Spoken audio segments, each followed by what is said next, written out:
আর খবর দিনভরের শুরুতে আমরা যে খবরের দিকে নজর রাখবো, প্লাবন পরিস্থিতি পরিদর্শনে মুখ্যমন্ত্রী মমতা বন্দ্যোপাধ্যায়। আজকে থেকে জেলা সফরে মুখ্যমন্ত্রী মমতা বন্দ্যোপাধ্যায়। আমাদের সঙ্গে রয়েছেন আমাদের প্রতিনিধি আবির ঘোষাল, আরো বিস্তারিত বলবে। আবির, প্লাবন পরিস্থিতি পরিদর্শনে মুখ্যমন্ত্রী, আজকে থেকে তার জেলা সফর মুখ্যমন্ত্রীর, কি কি কর্মসূচি থাকছে তার? তুমি জানো যে গতকালকে ডিভিসির ভূমিকা নিয়ে ফের সরব হয়েছেন মুখ্যমন্ত্রী। যে পরিমাণ জল তারা ছাড়ছে, এর আগেও একাধিকবার অভিযোগ রাজ্যের তরফ থেকে করা হচ্ছে যে যথাসময়ে রাজ্যকে না জানিয়ে জল ছাড়া হচ্ছে এবং ডিভিসির যে নিজস্ব জলাধার রয়েছে সেগুলোতে বহু বছর ধরে তারা ড্রেজিং না করার ফলে যেভাবে পলি জমেছে তাতে তারা জল ধারণ করে রাখতে পারছে না, পরিবর্তে তারা জল ছেড়ে দিচ্ছে এবং তাতেই বিভিন্ন জেলা প্লাবিত হতে শুরু করেছে। যে অংশগুলি প্লাবিত হয়েছে তার মধ্যে অন্যতম হচ্ছে আরামবাগ, খানাকুল, পুরসুরা, গোঘাট এবং সেই সন্নিহিত পশ্চিম মেদিনীপুরের বেশ কতগুলি জায়গা। আজকে সড়ক পথে মমতা বন্দ্যোপাধ্যায় তিনি আরামবাগ, খানাকুল, গোঘাট তিনি যাবেন, সেখানকার পরিস্থিতি দেখবেন। যারা প্লাবিত এলাকার যারা মানুষজন রয়েছেন তাদের সঙ্গে কথা বলার কথা রয়েছে। এরপর তার যাওয়ার কথা আছে মেদিনীপুরেরও বেশ কিছু অংশে, সেগুলিকে দেখে তিনি পশ্চিম মেদিনীপুরে রাতে তিনি থাকবেন এবং এরপর আগামী দুদিন তিনি ঝাড়গ্রাম এবং মেদিনীপুর জেলাতে থাকবেন, সেখানেও বেশ কতগুলি জায়গা তিনি পরিদর্শন করবেন বলে এখনো পর্যন্ত আমাদের কাছে খবর। বেশ, ধন্যবাদ।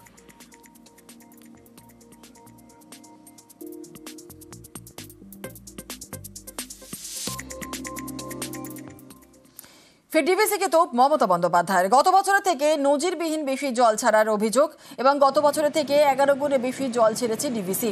2023-এর থেকে 30 গুণ বেশি জল ছাড়ার দাবি। বাংলার বিরুদ্ধে চক্রান্তের অভিযোগে সরব মমতা। কেন্দ্রের বিরুদ্ধে চড়া সুর মমতা বন্দ্যোপাধ্যায়ের।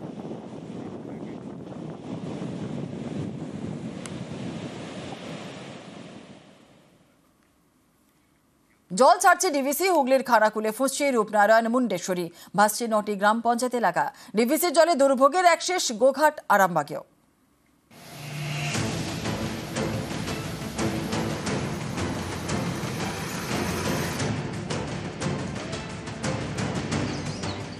ঝাড়খণ্ডে নাগাড়ে বৃষ্টি, জল ছাড়ছে ডিভিসি। ডিভিসি ছাড়া জলে দক্ষিণবঙ্গে ফুঁসছে একাধিক নদী, যেমন হুগলির খানাকুলে রূপনারায়ণ এবং মুন্ডেশ্বরী। এই দুই নদী ফুঁসছে পাড় ছাপিয়ে জলমগ্ন 9টি গ্রাম পঞ্চায়েত এলাকা।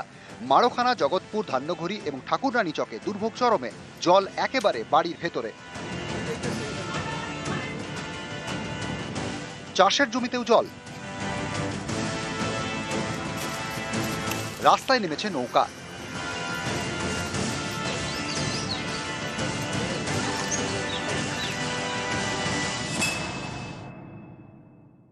খারাপ অবস্থা, টিউবওয়েল আছে তাদের তো ডুবে গেছে, সেখানে জল পাচ্ছে না মানুষের। বাড়ির উপরে একাটু জল, তো সেই জায়গায় তো প্রবলেম প্রচুর। জিনিসপত্র উপরে ছাদে তোলা আছে, ছাদে তুলে সেখানে থাকা হচ্ছে মানুষের। এখনো তো জল বাড়ছে।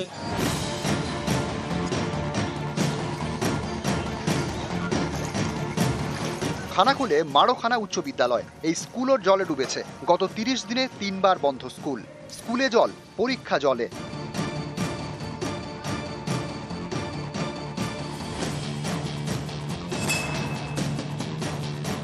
পরীক্ষা ছিল, আমরা পরীক্ষা দিতে পারছি না, জল হয়ে গেছে। 1 গলা করে জল। স্কুল খুলছে, তার 2 দিন পরেই বন্যা, নিচু এলাকা সবসময় ডুবে যায়। জল ছাড়লে মানে সেই আমাদের পানশালী নদীর সঙ্গে আমাদের মাঠটা নিচু, তো আর মানে ওখানে জল ভর্তি হয়ে গেলে আমাদের এখানেও জল হয়ে যায়।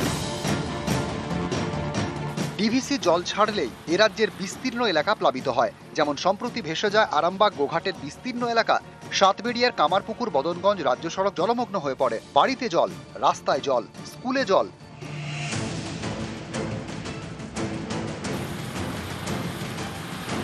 পশ্চিম মেদিনীপুরের ঘাটাল, এখানেও জমা জলে দুর্ভোগ, রাস্তায় নৌকা।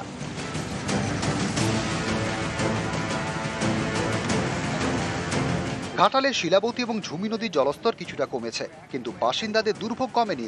ঘাটাল পুরসভার 17টির মধ্যে 13টি ওয়ার্ড প্লাবিত। 10টি গ্রাম পঞ্চায়েত এলাকাও ভাসছে। দাসপুর এবং খড়ারেও জমা জলে দুর্ভোগ।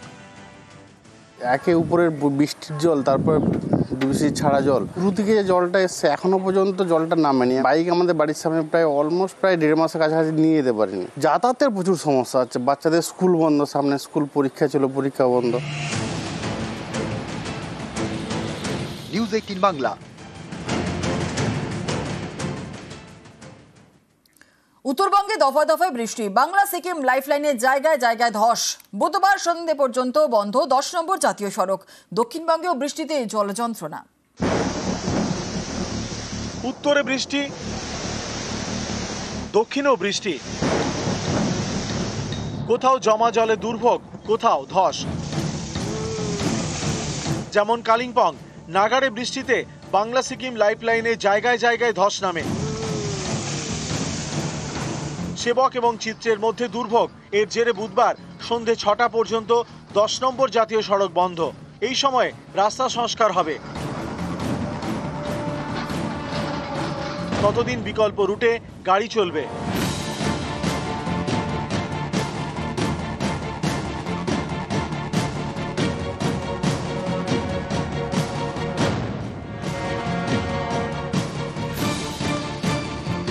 আলিপুরদুয়ারেও দফায় দফায় বৃষ্টি।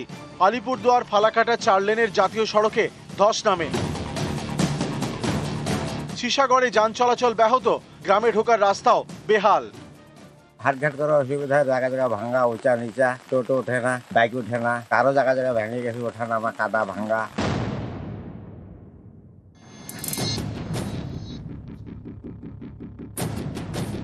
বীরভূমের লাভপুর, এখান দিয়ে বয়ে গিয়েছে কুঁয়ে নদী।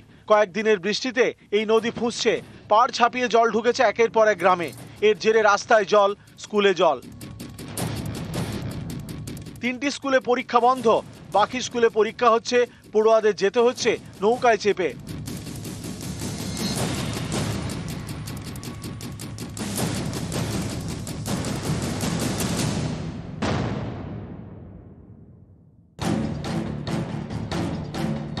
বীরভূমের দুবরাজপুর, এখানে শাল নদীতে স্রোত, কজওয়ের উপর দিয়ে বইছে জল। এর মধ্যেই ঝুঁকির যাতায়াত। এই জেলারই খয়রাশলে দুর্ভোগ। বনপাতারায় ঢুকছে হিংলো নদীর জল, এতেই বাড়ছে উদ্বেগ। 4000 একর জমি নষ্ট বানে, সেই বানটা পুলটা ভেঙে 2 বাড়ি জমি বাড়ি সব নষ্ট।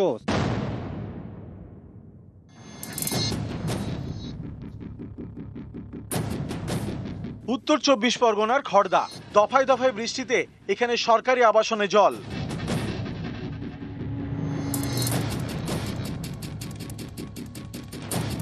এদিকে আলিপুর আবহাওয়া দপ্তরের পূর্বাভাস, রবিবার পর্যন্ত উত্তরবঙ্গে বৃষ্টি হবে, বিক্ষিপ্ত বৃষ্টি চলবে দক্ষিণবঙ্গেও।